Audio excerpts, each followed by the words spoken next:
Stop, breathe, feel your heartbeat. That rhythm? That's life reminding you that you're still here, still fighting, still standing, and if you're still standing, then you haven't lost. Not yet, not ever. You opened this video for a reason. Maybe you don't even know what that reason is. Maybe it was instinct. Maybe something inside you whispered, listen.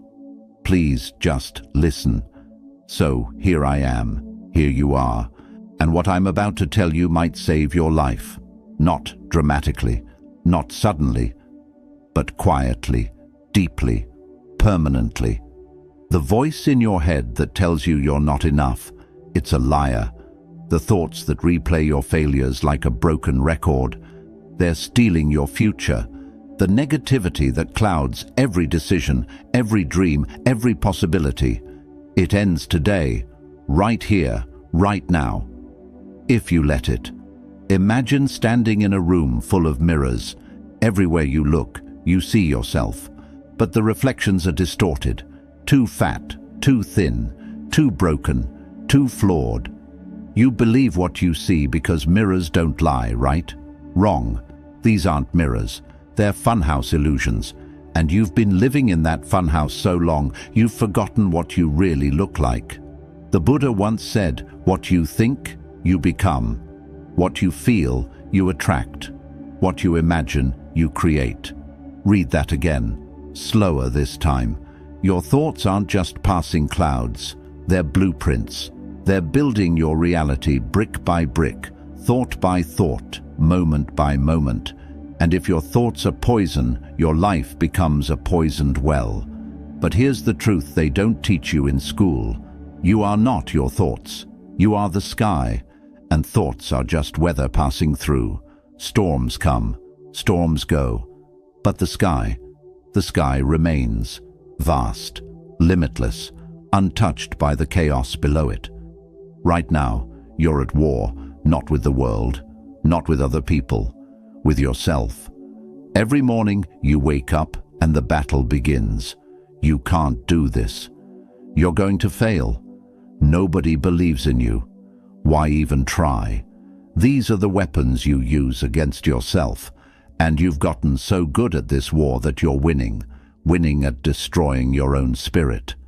Marcus Aurelius wrote in his private journal, "You have power over your mind, not outside events. Realize this, and you will find strength." A man with armies at his command understood something profound.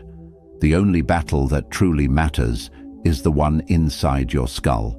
What if I told you that everything you've believed about yourself is negotiable? That the story you've been telling, "I'm not smart enough, strong enough, worthy enough," is just one version. What if there's another story waiting to be told? A story where you're the hero, not the victim. Where you rise, not fall. Where you win, not because life got easier, but because you got wiser. Today, we're rewriting that story. Together. 10 truths that will crack open the shell you've been hiding in. 10 realizations that will set fire to the lies you've been living.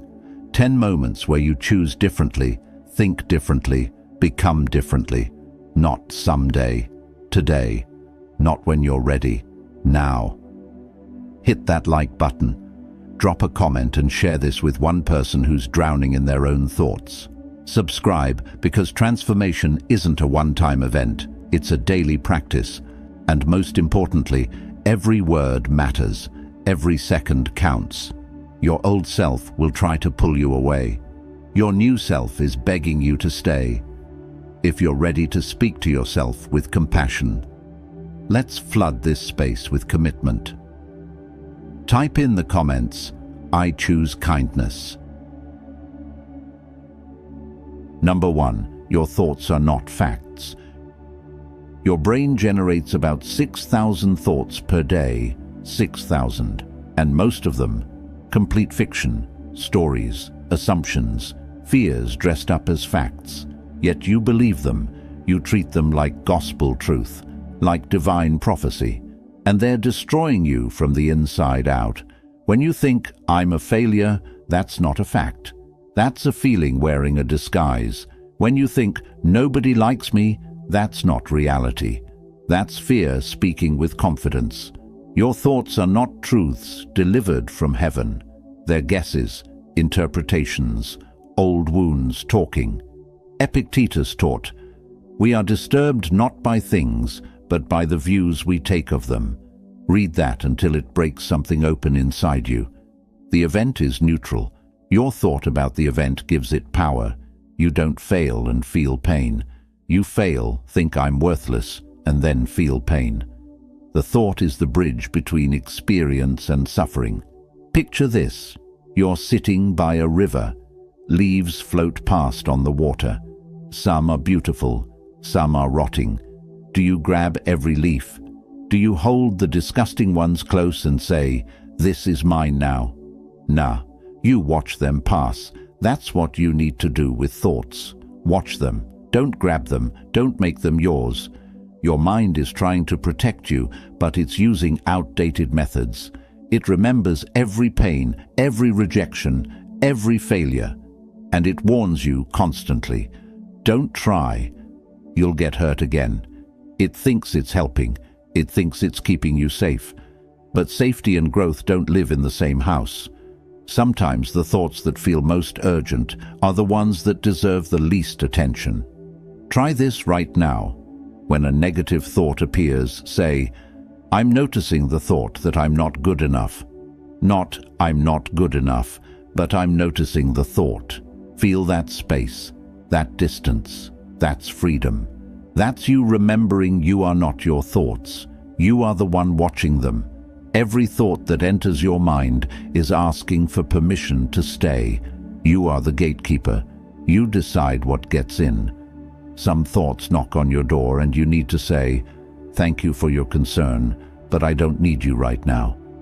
Then close the door, gently, firmly. Cognitive science proves this. Thoughts are mental events, not facts about reality. They're electrical signals in your brain, influenced by your mood, your sleep, your blood sugar, your past. A thought that says, "I'm terrible," when you're tired and hungry, holds the same weight as a thought that says, "I can fly." Neither is true just because your brain produced it. Start paying attention today. Become a thought detective. When something goes wrong, pause. What is your mind telling you? Is it being fair or fearful? Is it speaking truth or trauma? Is it helping you grow or keeping you caged? The moment you notice is the moment you gain power. The quality of your life is directly linked to the quality of your thoughts. But here's the beautiful part. You're not stuck with the thoughts you have today. You can question them, challenge them, replace them. You can choose thoughts that serve your growth instead of feeding your fear. This is where freedom lives, in the space between the thought appearing and you deciding whether to believe it. In that space, you are powerful. In that space, you are free. Number 2. The voice of your inner critic isn't yours. Close your eyes and listen to that harsh voice in your head. Really listen. Whose voice is it? I bet it's not yours. It's your father's disappointment, your mother's anxiety, your teacher's impatience, your ex's cruelty. That voice criticizing you isn't original. It's an echo, a recording, a ghost from your past that you've let move into your present. Carl Jung said something that should shake you awake. Until you make the unconscious conscious, it will direct your life and you will call it fate. You think you're choosing to think negatively. You're not. You're replaying someone else's words. You've internalized voices that were never meant to live inside you. Think about a child learning to walk. They fall. They get up. They try again. They don't say, "I'm such a failure. Walking isn't for me. Everyone else can do it, but I can't." They haven't learned self-hatred yet. That comes later. That comes from adults who projected their pain onto innocence. Your inner critic speaks in extremes, always, never, everyone, nobody. These words aren't accurate. They're emotional weapons. "I never do anything right" is a lie your pain tells when one thing goes wrong. It's not truth. It's trauma speaking. Here's what changes everything. You can fire that voice. You can choose a new narrator. Instead of the critic who tears you down, you can become the mentor who builds you up. Someone who sees your potential, someone who believes in your growth, someone who offers grace instead of judgment. Start by simply noticing when the critic speaks. Don't fight it. Fighting it gives it power. Just notice. There's that voice again. There's that old recording playing. Then ask yourself, would I say this to someone I love? If the answer is no, why are you saying it to yourself? Replace criticism with curiosity. Not, why am I so stupid? But, what can I learn from this? Not, I'm a mess. But, I'm going through something difficult, and that's human. The words you choose create your reality. They determine whether you feel defeated or determined. Buddhism teaches loving kindness meditation, directing compassion toward yourself first. Not because you're selfish, but because you can't give what you don't have. You can't offer grace to others while withholding it from yourself. When you speak kindly to yourself, that kindness overflows into everything you touch. This week, try something radical. When you make a mistake, pause, breathe. Say out loud, I'm learning, I'm human, I'm doing my best. It might feel false at first. Say it anyway. Repetition creates belief. And these words are truer than any criticism you've been feeding yourself. The inner critic is loud because you've practiced listening to it for years. Decades, maybe. But volume isn't validity. Just because it's loud doesn't mean it's right. Every time you choose a kinder thought, you turn down its volume. Every time you speak to yourself with compassion, you strengthen a different voice, the voice of truth, wisdom, love. You didn't create that critical voice on your own. It was taught to you, installed in you, programmed into you. But here's the power you've always had. You can reprogram it. You can choose new words, new tones, new messages. You can become the voice that saves you instead of the voice that drowns you. If you're choosing a new inner voice today, type in comments, I speak to myself with love. Number 3, comparison is stealing your joy.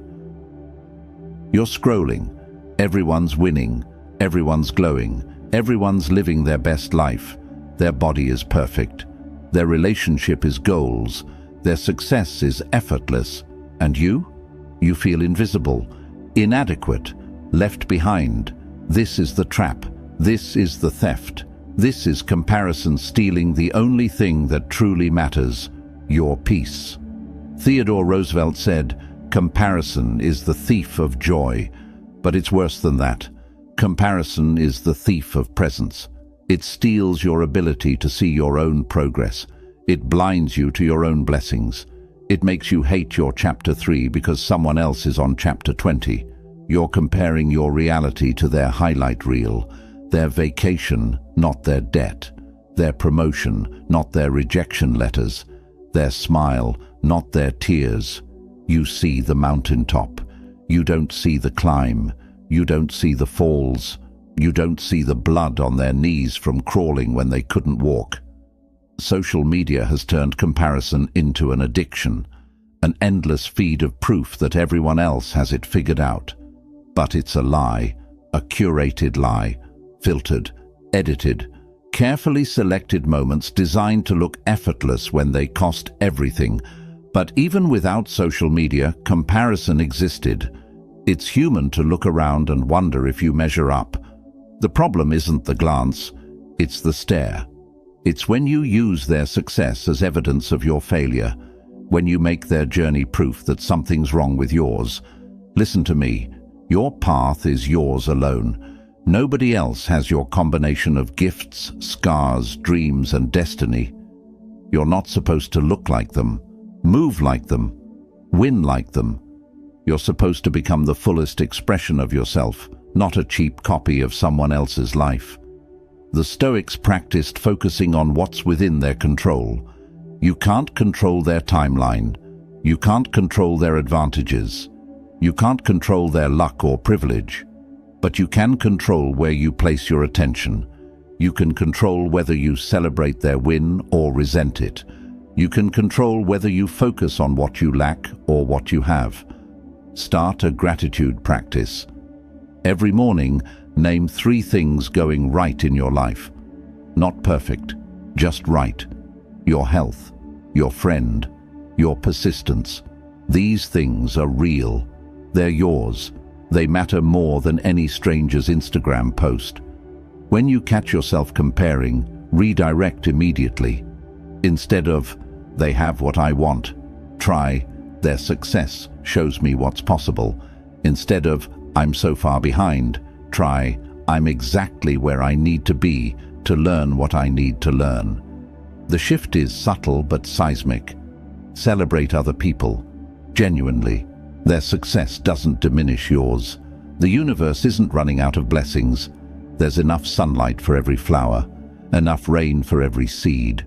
When you cheer for others, you free yourself from the prison of competition. You remember we're all just trying to grow. Run your own race, at your own pace, toward your own finish line. Because here's the secret they don't tell you. Everyone's finish line is different. You're not competing with them. You're becoming who you were meant to be. And that person is incomparable. Stop measuring your worth against someone else's ruler. Build your own measurement. Define your own success. Celebrate your own growth. Your journey is sacred, unique, unrepeatable. Don't waste it wishing it looked like someone else's.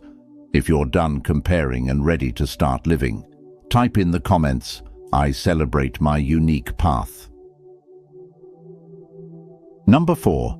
Mistakes don't define you. You made a mistake.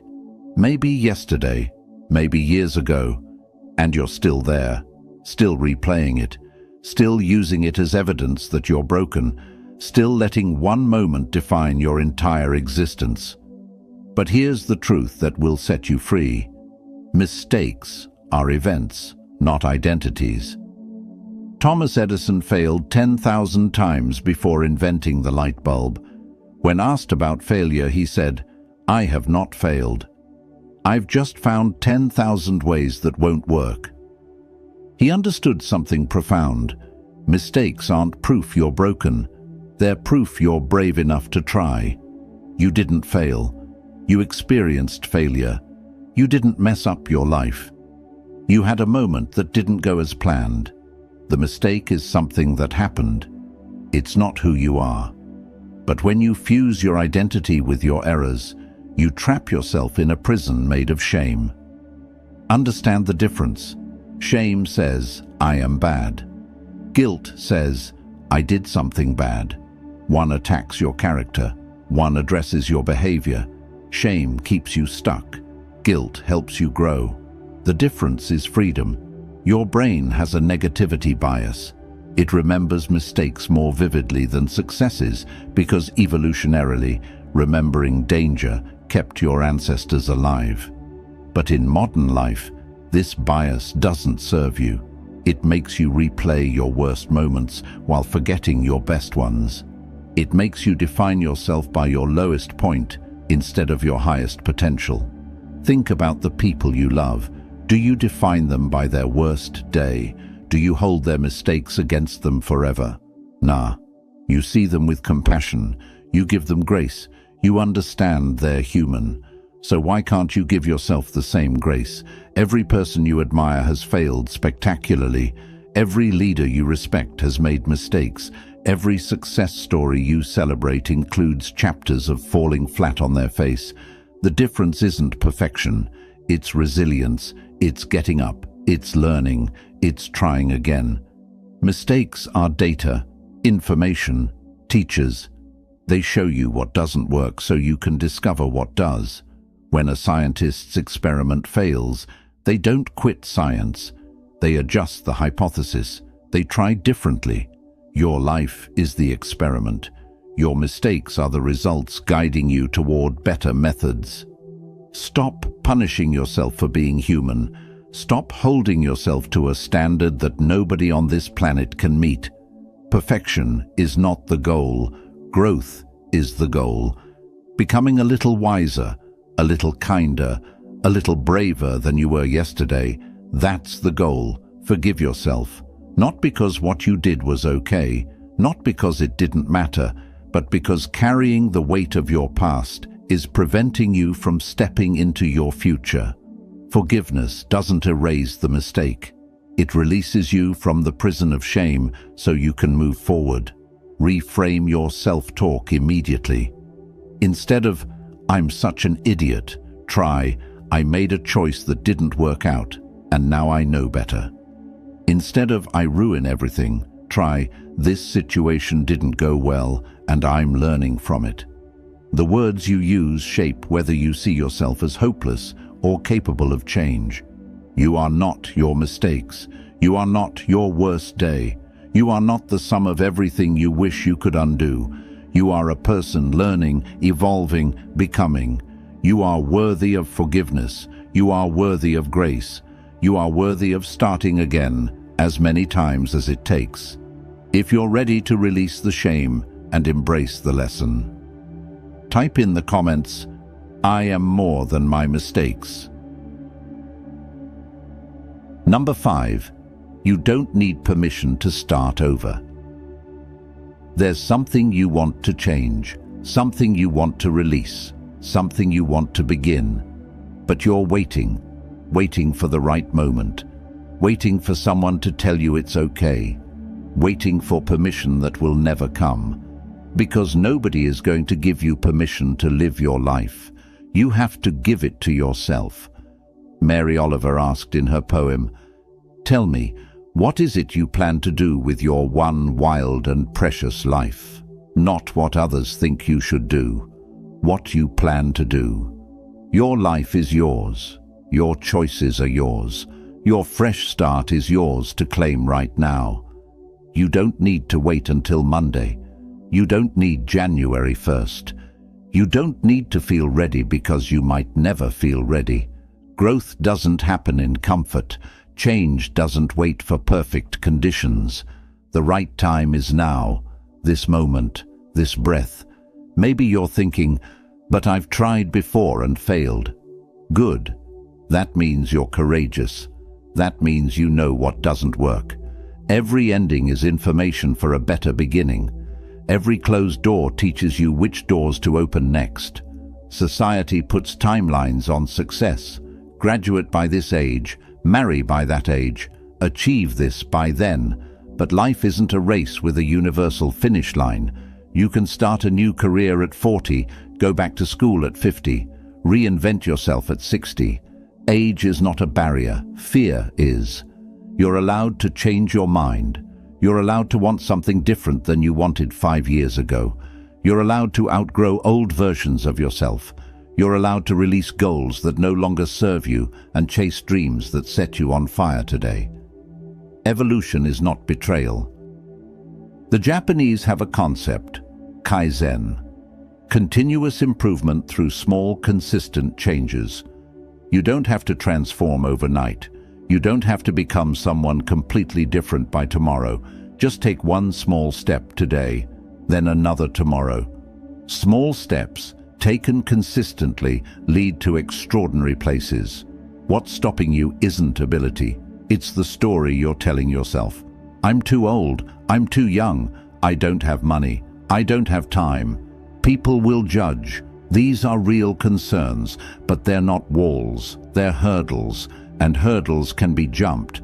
Starting over doesn't mean your past was wasted. Every experience taught you something. Every challenge strengthened you. Every mistake gave you wisdom. You're not throwing away your history. You're building on it. You're using everything you've learned to create something better.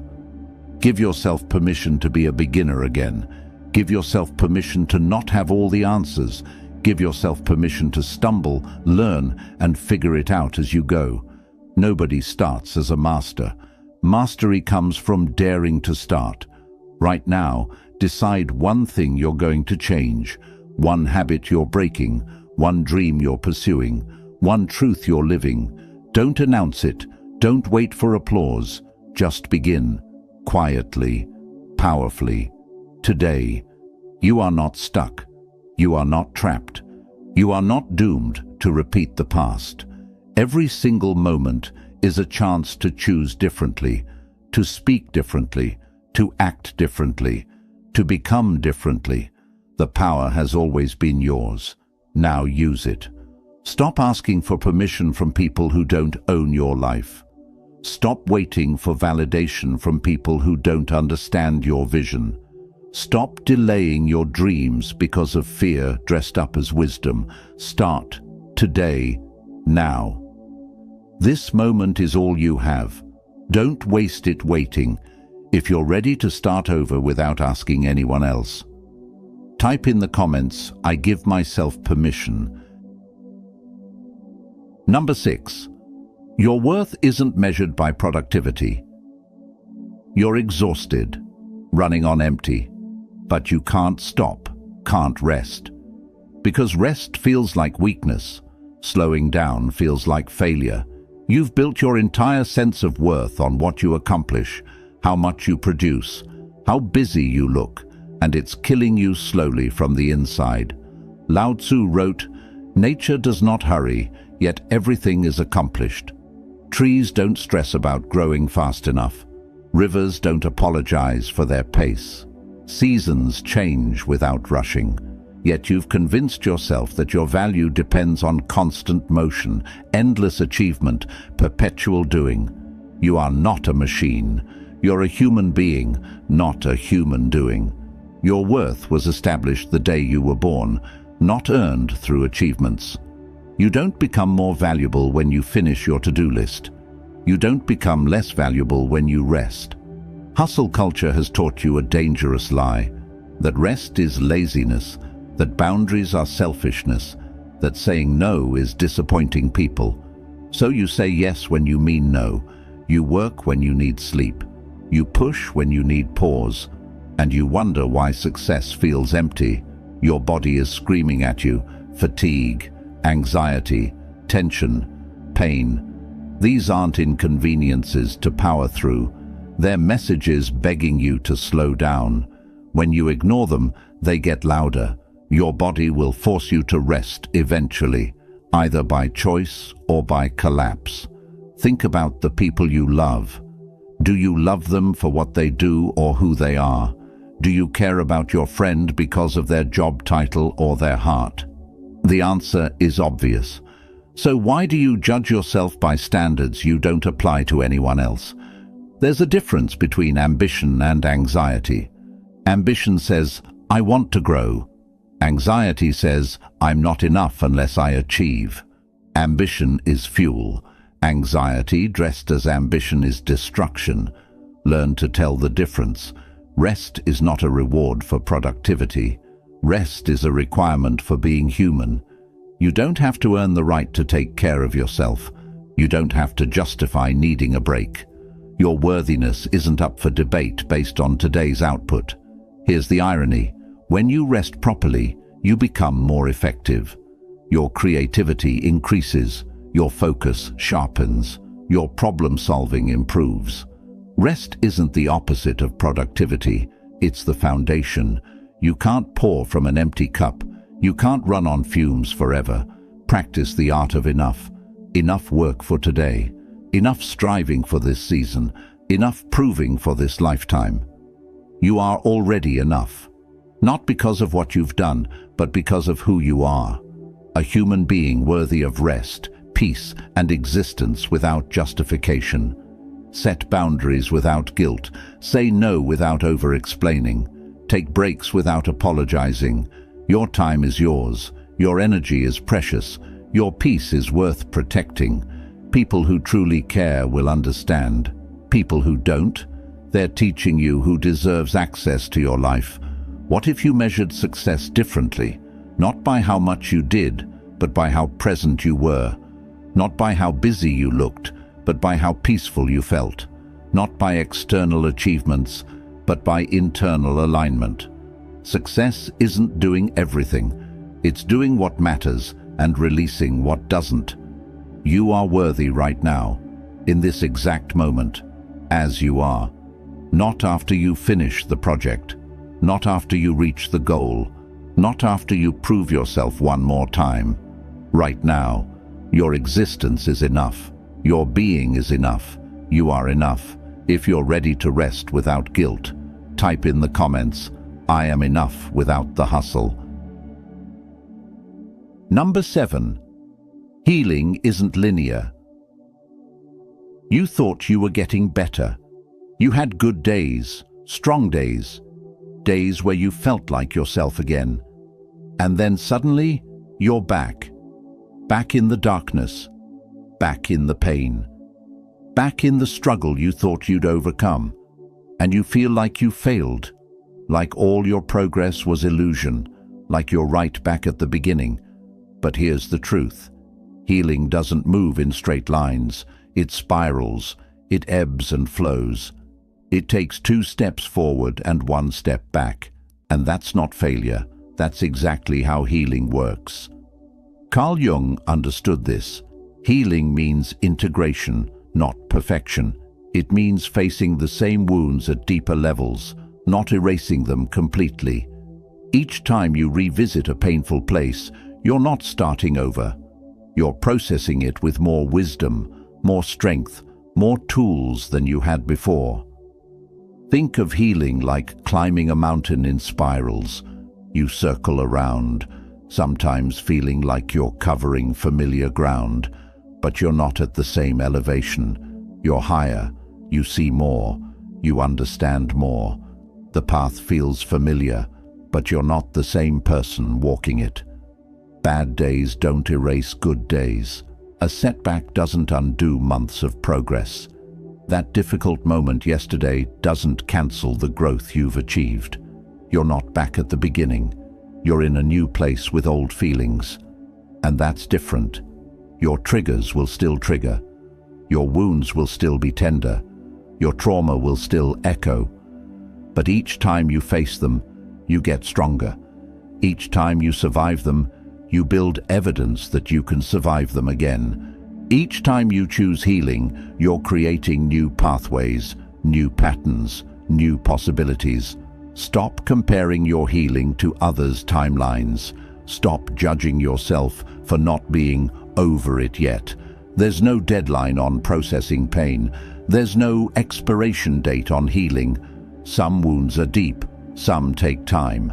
That doesn't make you weak. It makes you human. Rumi wrote, "The wound is the place where the light enters you. Your pain isn't pointless. Your struggle isn't meaningless. Every difficult moment is teaching you about your strength, your capacity, your resilience. You're not broken. You're breaking open. Celebrate the small victories nobody sees. You got out of bed today. You faced your fear. You asked for help. You didn't give up. These aren't small things. These are acts of courage. These are evidence of healing, even when it doesn't feel like enough. There will be days when you feel like you're drowning again.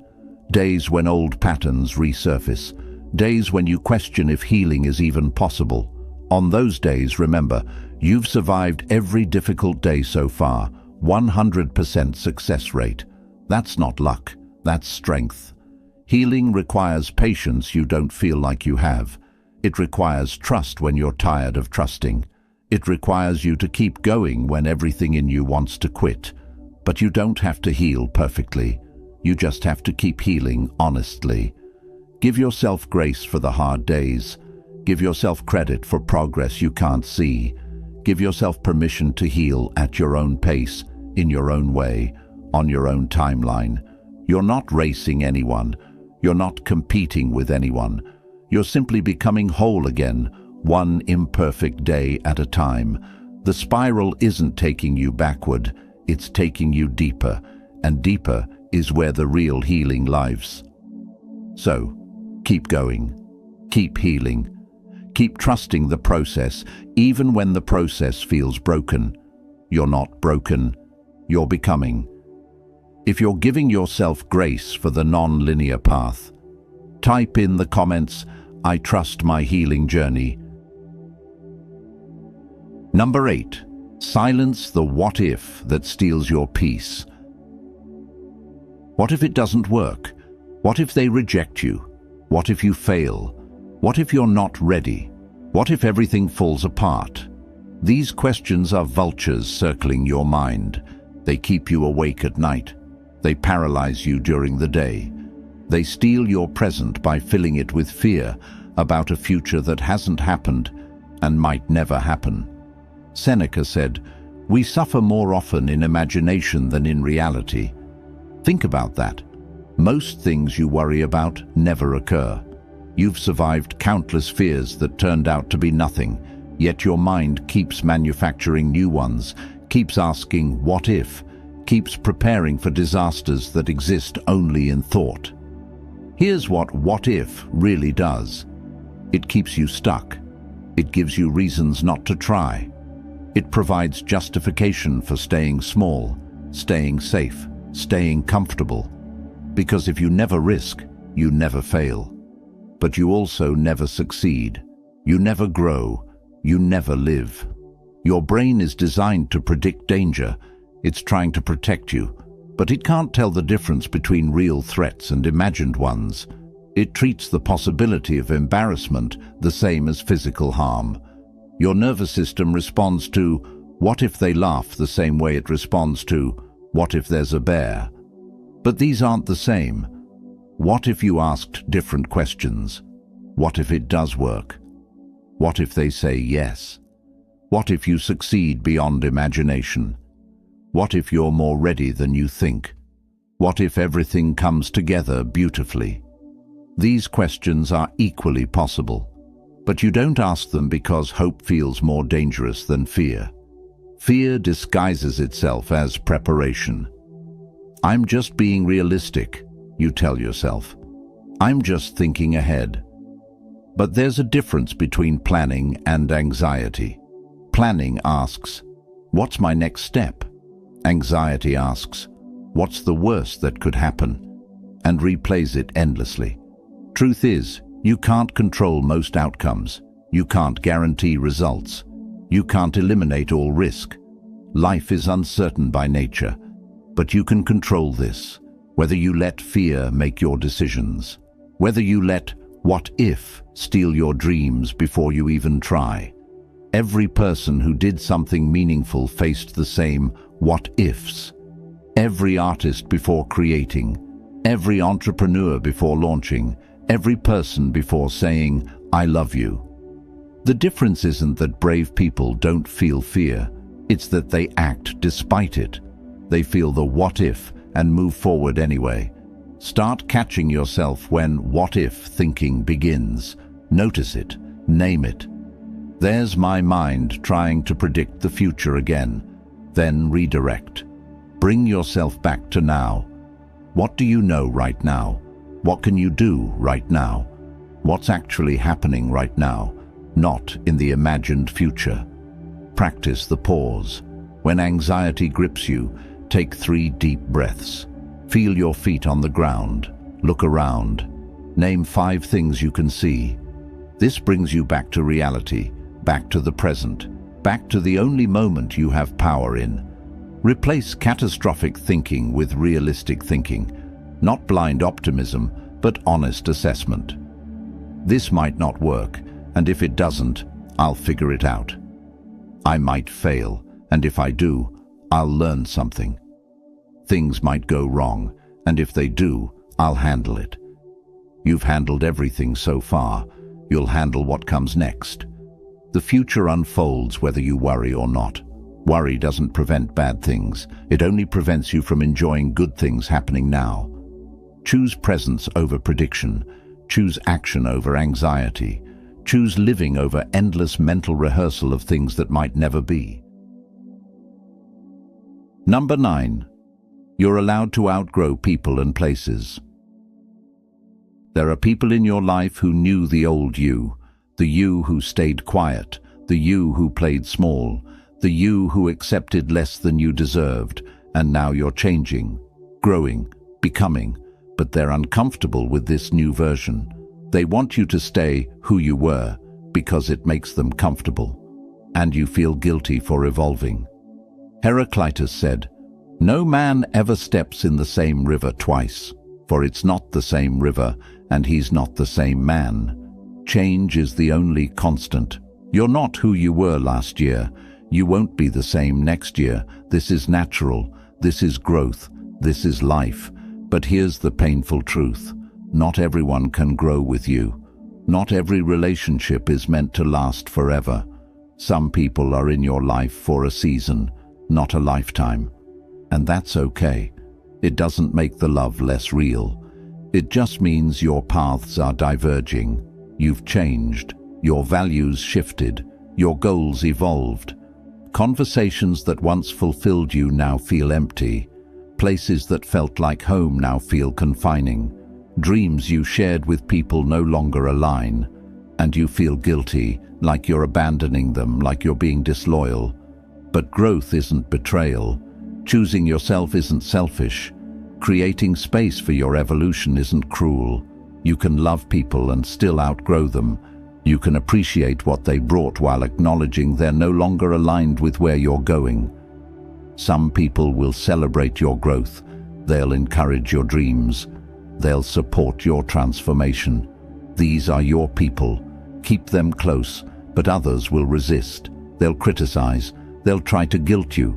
They'll say, "You've changed," like it's an insult. And maybe you have changed. Maybe that's exactly the point. You don't owe anyone your small self. You don't owe anyone stagnation to make them comfortable. You don't owe anyone the right to limit you just because they refuse to grow. Your first responsibility is to your own becoming. Letting go doesn't have to be dramatic. It doesn't require confrontation. Sometimes it's just a gentle release, spending less time together, creating boundaries, allowing the relationship to naturally become what it needs to be now, even if that's less than what it was. The same applies to places. That job that once excited you now drains you. That city that once inspired you now suffocates you. That environment that once served your growth now limits it. You're allowed to leave. You're allowed to seek spaces that match who you're becoming. Grief is part of this process. It's okay to mourn what was while moving toward what will be. You can feel sad about endings while knowing they're necessary. You can miss people while recognizing distance is healthier. You can honor the past while choosing the future. Your growth will threaten people standing still. Your light will make people uncomfortable who hide in darkness. Your courage will challenge people choosing comfort. This isn't your problem to fix. Your job isn't to shrink so others feel bigger. Your job is to become fully yourself. Trust the process of outgrowing. Trust that the right people will meet you at your new level. Trust that opportunities will align with your evolution. Trust that every ending makes space for a beginning that serves you better. You're not losing anything real. You're releasing what no longer fits so you can embrace what does. You are allowed to evolve. You are allowed to grow. You are allowed to become who you were always meant to be, even if it means leaving behind who you used to be and the people who loved that version. If you're ready to outgrow without guilt, type in the comments, "I honor my evolution." Number 10. Your story isn't over. You're here, right now, reading these words, which means you're still breathing, still fighting, still hoping, even if that hope is barely a whisper. You've survived everything that tried to break you, every loss, every betrayal, every moment you thought you couldn't continue, and yet, here you are. That's not luck, that's power. F. Scott Fitzgerald wrote, "For what it's worth, it's never too late to be whoever you want to be." Your story isn't finished. This chapter might be brutal, but it's not the final chapter. You're still writing. You're still becoming. The best parts of your story might still be unwritten. Maybe you're at a low point right now. Maybe you feel defeated. Maybe you've lost faith in yourself. in others, in better days. But low points aren't end points. They're turning points. They're where transformation begins, where you decide whether to give up or rise up. Every ending in your life has been a beginning in disguise. Every closed door pushed you toward one that needed to open. Every person who left made space for someone better. Every failed plan redirected you toward something more aligned. You couldn't see it then. But looking back, you can trace the pattern of how everything that fell apart made way for things to fall into place. Your past doesn't determine your future unless you let it. Yes, you've been hurt. Yes, you've failed. Yes, you've made mistakes. But none of that defines what happens next. Every single day is a blank page. Every morning is a chance to write something different. The pen is in your hand. Think about the moments you almost gave up but didn't. Think about times you felt hopeless but kept going anyway. Think about the strength you didn't know you had until you needed it. You've already proven your resilience. You've demonstrated your capacity to survive. This moment isn't different. You'll get through this too. The Japanese art of kintsugi teaches a powerful lesson. When pottery breaks, they repair it with gold, making the cracks beautiful. The bowl isn't destroyed by breaking, it's made more valuable because of it. You are the same. Your scars, your struggles, your broken places, they're not flaws. They're proof of survival, evidence of strength. You don't need to have it figured out. You don't need to know where you're going. You just need to take the next step, then the next, then the next. One step at a time, one day at a time, one choice at a time. That's how every meaningful journey happens. Not in giant leaps, but in persistent forward motion. Stop waiting for someday. Stop waiting for perfect conditions. Stop waiting to feel ready. The life you want starts with choices you make today. The person you want to become is built through actions you take now. This moment matters. You matter. Your story includes pain, but isn't defined by it. Your story includes failure, but isn't defined by it.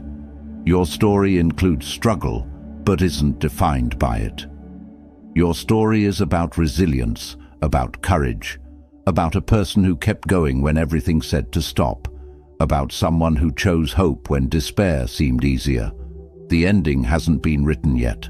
The final chapter is still blank, and you hold the pen. What will you write? What will you create? What will you become? The answer depends on what you choose right now, in this moment, with all the strength you've gathered from surviving everything that tried to break you. You are not defined by your darkest days. You are defined by the fact that you survived them. You are not measured by how many times you fell. You are measured by how many times you got back up. And you've gotten up every single time. That's not weakness. That's warrior energy. The world needs your story. The messy parts, the broken parts, the parts where you didn't know if you'd make it, but somehow did. Because someone out there is in the darkness right now, and your story might be the light that helps them find their way out. So, keep writing, keep becoming, keep choosing yourself, your healing, your growth, your future. The best chapters are often written after the hardest ones. The most beautiful mornings come after the longest nights. And your morning, it's coming. It's closer than you think. If you believe your best chapters are still ahead, type in the comments, "My story continues." You made it, all the way to the end. That says something about you. It says you're serious about changing. It says you're ready to stop letting negative thinking control your life. It says you're choosing yourself, your peace, your power. Everything we've walked through today comes down to one truth. You have power over your mind. Not total control, that's unrealistic, but power. The power to notice when your thoughts are lying. The power to question the critic's voice. The power to choose which thoughts deserve your energy and which need to be released into the wind. This journey won't be easy. Rewiring thought patterns you've practiced for years takes time, patience, commitment. Some days will be harder. Some moments you'll slip back into old patterns. That's okay. That's human. That's part of the process. What matters is that you keep choosing awareness, keep choosing compassion, keep choosing to speak to yourself like someone worthy of love. Remember, your thoughts are not facts. Your inner critic is not your true voice. Comparison steals your joy. Mistakes don't define you. You don't need permission to start over. Your worth isn't measured by productivity. Healing isn't linear. What if thinking steals your peace? You're allowed to outgrow people and places. And your story? Your story isn't over. You are not stuck. You are not broken. You are not too far gone. You are a masterpiece in progress, and that's beautiful. You are learning to be gentler with yourself, and that's revolutionary. You are someone who stayed through this entire video because something in you still believes better days are possible. Hold on to that belief. Feed it. Water it. Watch it grow into something that changes your entire life. Listen, I need you to do something before you go. Hit that like button, not for me, but as a promise to yourself that you're done living small. Drop your most powerful affirmation in the comments. Let's build a community of people choosing themselves. Share this with someone fighting the same battle in silence. Subscribe, because you need these reminders daily. You deserve daily encouragement. You deserve to remember your worth. You deserve to break free from negative self-thinking once and for all. Come back to this video on hard days. Let these words be your anchor when the storm returns. You are worthy. You are enough. You are becoming. And I promise you, your best days are still ahead. Let's make this the most powerful affirmation section on YouTube. I am worthy. I am enough. I am becoming.